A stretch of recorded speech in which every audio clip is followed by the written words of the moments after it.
Hello, everybody. Ted Davis here with not an album review, not a drum cover, not a cajon cover, not a rant, but a concert review. Um, I just wanted to review the concert that I went to last night. I went to see the Royal Affairs Tour, which featured the talents of Yes, Asia, John Lodge and the Moody Blues, and Carl Palmer's ELP Legacy. I saw them at River Edge Park in Aurora, Illinois, right along the Fox River. It was a beautiful night for music. River Edge Park is a great venue. They had great food there. The parking was getting to and from the venue was really easy. I parked in the new parking lot that was just there that they just built last year, and was really pleased with how nice the staff were, and I would definitely go to this is my first time going to River Edge Park, and I will definitely go there again if I ever get a chance to. So I'm just going to talk a little bit about the bands and what I liked about the performances, what I didn't like, some of the songs that were played. I don't have the set list memorized verbatim, but I have a good general overview of what performances, what songs really stood out to me among the four ensembles that played. So why don't we go ahead and kick things off? With Carl Palmer. Okay. Before I do that, however, the venue, whichever catering company, or they must have hired, the promoters who own the River Edge Park must have hired an outside catering company to provide food for the patrons that were going there. But anyway, they sold what I got for dinner was this thing called the Heart Attack, where it was baked chips, gluten-free baked chips, with bacon and melted cheese on it, and it was like this whole platter, this whole kind of like mountaintop of greasy, soft deliciousness. So that's what I ate for dinner. Needless to say, I did not have a heart attack upon the digestion of that meal, but nonetheless, it was so good. Let's go on to the bands now, shall we? So first up on stage at 6:30, right on the dot, great timing, was Carl Palmer's ELP Legacy. Carl Palmer, of course, being the drummer of Atomic Rooster, The Crazy World of Arthur Brown, Asia, and Emerson, Lake and Palmer, from which he's probably best known. He's the last surviving member of the trio. Keith Emerson and Greg Lake have both passed on, and I could not for the life of me remember what his guitar player's name was and his bass player's name was. However, his guitar player, oh my god, he was incredible. He really was. Carl Palmer's ELP Legacy doesn't have a keyboard player, so what they do is the guitar player has a huge assortment of pedals and all sorts of knickknacks that he utilizes on stage to kind of transpose. I don't know if transpose is the word, but to transpose Keith Emerson's organ parts and keyboard parts onto his guitar to make it sound a little bit different, and it sounded great. I thought he absolutely nailed those parts. His bass player was really good, and of course Carl was just absolutely firing on all cylinders. The entire ensemble was firing on all cylinders. However, the real star, and even though I'm a drummer, yes, I loved Carl Palmer. However, the star of that set that just really blew me away was Arthur Brown. Arthur Brown is on this tour singing some of the Greg Lake parts on some of the songs that were played, and including the ELP, or the Crazy World of Arthur Brown hit Fire, from 1968. And at 77 years old, he still has it. Arthur Brown just really, the godfather of what we know as shock rock. just honestly blew me away with his vocal performances. He was up there. He gave it everything he had. He was screeching up a storm up there during Fire. Oh my God, he was great. He was awesome. Really, he was awesome. So what songs were being played? So they opened up. Carl Palmer's ELP Legacy opened up the show with the Carnival 9 First Impression Part 2, the Welcome Back, My Friends, to the Show That Never Ends, you know. And Arthur Brown came out and sang that with him, and he sounded really good on that. The next song they played, I believe, was their version of the Aaron Copland tune, Hoedown, so Arthur could get a break. Needless to say, that was probably one of the best songs performed that night. The ensemble was absolutely firing on all cylinders right there. Hoedown sounded awesome. The third song that was being played that night was a tune off of ELP's debut album called Knife Edge, which had Arthur Brown come out and sing. He sounded good on that. That was really good. Song number 4 was Fire, was The Crazy World of Arthur Brown tune. That was probably one of my favorite songs of the night. Another one of my favorite songs of the night. Like I said, Arthur Brown just screeching up a storm. The guitar player was just doing all the organ parts there. His guitar, he was awesome. Bass player did a really cool bass solo in that too. And then they concluded their set with another Aaron Copland cover, Fanfare for the Common Man. And then Carl Palmer did a drum solo where he had 2 tam-tams on stage with him, and he whacked them, and doing the double bass drum thing. Yeah, that was real good. And then that was done. And then Arthur Brown introduced John Lodge and the Moody Blues, and that was kind of funny because the switch over between ELP Legacy and John Lodge only took maybe I don't even think it took 2 minutes, because by the time Arthur Brown was done giving his monologue to the audience, introducing John Lodge, his band was already ready to play. So that just really impressed me with how fast the crews of the ensembles worked. So on to John Lodge. I'm not the biggest Moody Blues fan in the world, but John Lodge really was really impressive. His band looked like they were having a ball up on stage. John Lodge played bass and sang lead vocals. He had a guitar player, a cello player who also doubled on guitar, a keyboard player, and a drummer. Oddly enough, no bass player. Well, yeah, because he played bass, but he was the bass player for the Moody Blues. And needless to say, he did all the Moody Blues stuff you wanted to hear, missing a few tunes here and there. He did Gemini Dream. He did Isn't Life Strange. He did I'm Just a Singer in a Rock and Roll Band. My favorite part of John Lodge's performance was John Davidson of Yes actually came out and sang Ride My Seesaw with him, which was really cool. They just what the best part about John Lodge's set was, first of all, his guitar player was absolutely amazing. He had kind of like a Michael Schenker kind of sound to him. It sounded to me like it was Michael Schenker playing the Moody Blues, which I thought sounded really good. His drummer was awesome. The ensemble just looked like they were having the time of their lives up on that stage, and that's what I really, really like to see, even though I'm not the biggest Moody Blues fan. I definitely would have enjoyed it more if I were a bigger Moody Blues fan. But hey, I like the Moody Blues. I don't have anything against them. They got some great songs and some great albums. I just like a lot of other bands better. But John Lodge was very impressive. So then, after John Lodge, Asia came on stage, and really, Asia was probably the best band of the night, in my opinion. It was either Asia or Carl Palmer's ELP Legacy. I'd probably have to say the ELP Legacy, just by a light hair above Asia. But Asia was just absolutely phenomenal. Ron Bumblefoot Thal, man, you probably remember him from playing in Guns N' Roses during the whole Axl Rose solo band era, where he was kind of switching in and out members. But up to this point, up until recently, I never knew he sang.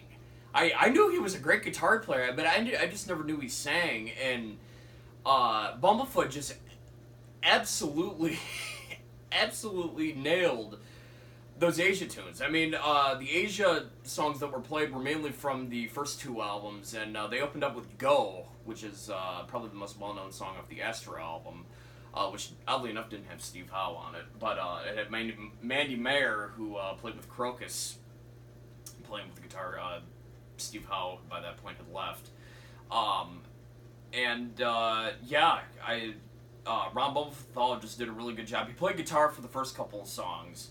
And then they did The Smile Has Left Your Eyes as a tribute to John Wetton. That was really cool. Rest in peace, John Wetton. Very talented musician who played with a whole host of bands right there. That almost brought me to tears, honestly. Then they did, what was it? The Video Killed the Radio Star by the Buggles, because Jeff Downs, who played with Asia, was also a member of the Buggles. Also a member of Yes, too. He absolutely nailed that, too. They had kind of the, some kind of, I don't know what you would call that effect, maybe a vocoder effect. I don't know if it was like a vocoder, but they fed his voice through some kind of effect. That was really cool. The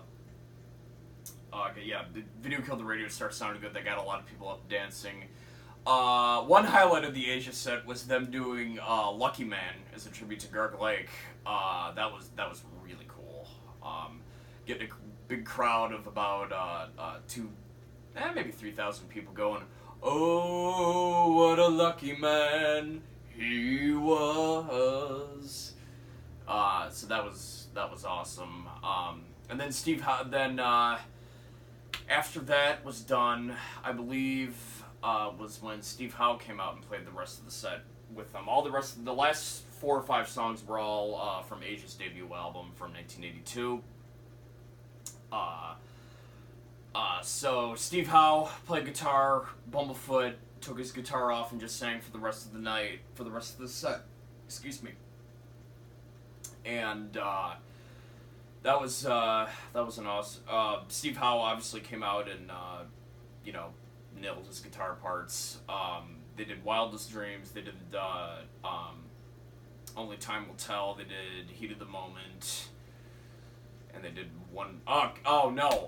Soul Survivor. That Soul Survivor sounded really good. Not in that order, but I really, after the Asia set, I really didn't think that Yes were going to be able to top them, but so Yes comes on stage about maybe 8:45, somewhere around there, and they started off strong. I was actually waiting in line to meet Arthur Brown and Carl Palmer and Ron Bumblefoot and the ELP Legacy guitar player. We're over by the merch table, and I was waiting in line I was waiting in the Arthur Brown line to get my t-shirt signed. I got my t-shirt signed by all the people that were at the merch table. Carl Palmer, Arthur Brown, the ELP Legacy guitar player guy whose name who I keep forgetting, and Bumblefoot Thal. So more on that in a moment. So Yes came out and opened up with their Richie Havens cover of No Opportunity, No Experience Needed from the Time and a Word album, which was very good, very strong set opener. I believe the next one was Tempus Fugit from the Drama album, which I thought sounded really good. And then I wanted to say they played I've Seen All Good People. See, I'm having a tough time remembering the set list. I probably should have had the set list pulled up. I've Seen All Good People got everybody up and dancing, which is probably, for most of the people, that's what they came to hear. I'm not going to go into that now, but that got me up and singing, that's for sure. Then they played, what else did they do? They did,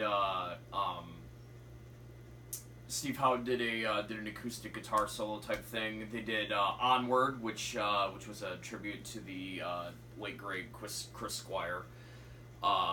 speaking of bass players, Billy Sherwood did a rock solid job that throughout his set with Asia and with Yes. He did really good on bass, playing those Chris Squire and John Wetton bass lines really well.